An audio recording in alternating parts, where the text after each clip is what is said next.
कथा प्रारंभ होते है, सुनो वीर हनुमान, रामा सुनो वीर हनुमान।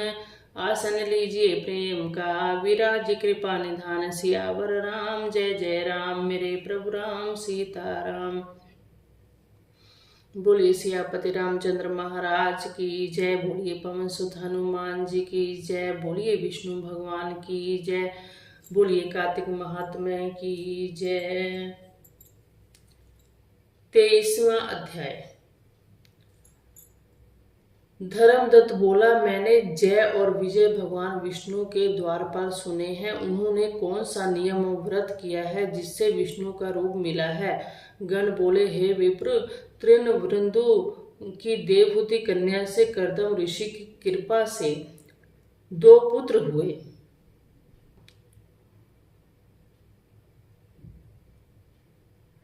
बड़ा जय और छोटे का नाम विजय था। उसी देवहूति के योगी कपिल देव हुए। जय और विजय ने पूरी इंद्रियों को वृत्तियों को भगवान विष्णु की भक्ति में लगा दी थी। इसी से बहुत बड़े धर्मात्मा हुए। एक बार उन दोनों को मारुत राजा ने बुलाया। वे यज्ञ करने में चतुर थे, उनको देवता और ऋषि मानते थे। वे दोनों वहां गए। उस यज्ञ में जय ब्रह्मा और विजय याजक बना। इस प्रकार वह यज्ञ समाप्त हुआ।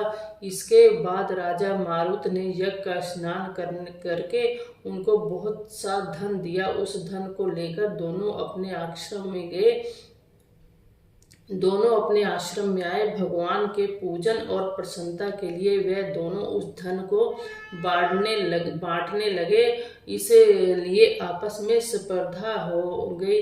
जय ने कहा कि दोनों समान भाग होना चाहिए। विजय ने कहा कि जो जिसको मिल गया वह उसी का है। फिर जय अपने मन में दुखी हुआ और विजय को शाप दिया कि तू प्राप्त धन को नहीं देना चाहता है, इससे गिरा बन जा। विजय ने जय को शाप दिया कि तूने घमंड में आकर मुझे श्राप दिया है, इसलिए हाथी हो जा। तब उन दोनों ने नित्य पूजन के समय भगवान दर्शन करके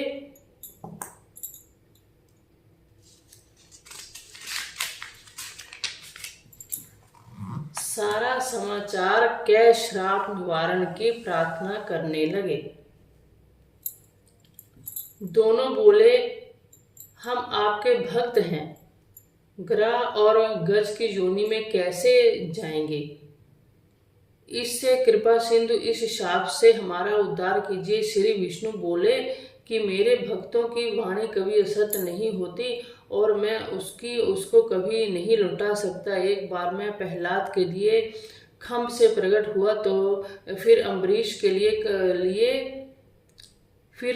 के कहने से मैं इस अवतारों में प्रकट हुआ। तुम दोनों अपने कहे हुए शापों को भोग करके मेरे रूप को पाओगे। यह कहकर भगवान अंतर्धान हो गए। गण बोले, फिर से वे दोनों ग्रह और गज बनकर कार्तिक पूर्णिमा के दिन गंडकी में स्नान करने के लिए गए। उस समय शाप के कारण को याद करके ग्रह ने गज का पैर पकड़ लिया। ग्रह ने पकड़े उस हाथी ने विष्णु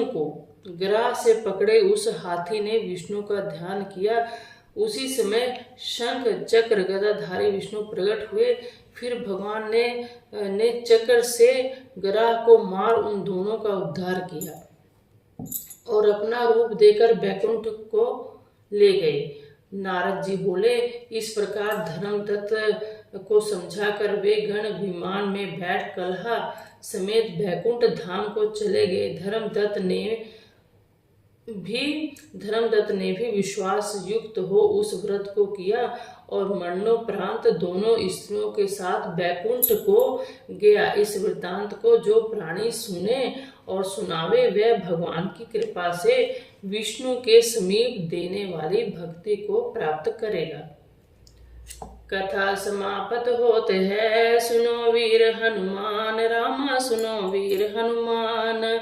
राम लखन सिय जानकी सदा करे कल्याण, सियावर राम जय जय राम, मेरे प्रभु राम सीताराम। बोलिए सियापति रामचंद्र महाराज की जय। बोलिए पवन सुत हनुमान जी की जय। बोलिए सत सनातन धर्म की जय। बोलिए कार्तिक महात्म्य की जय।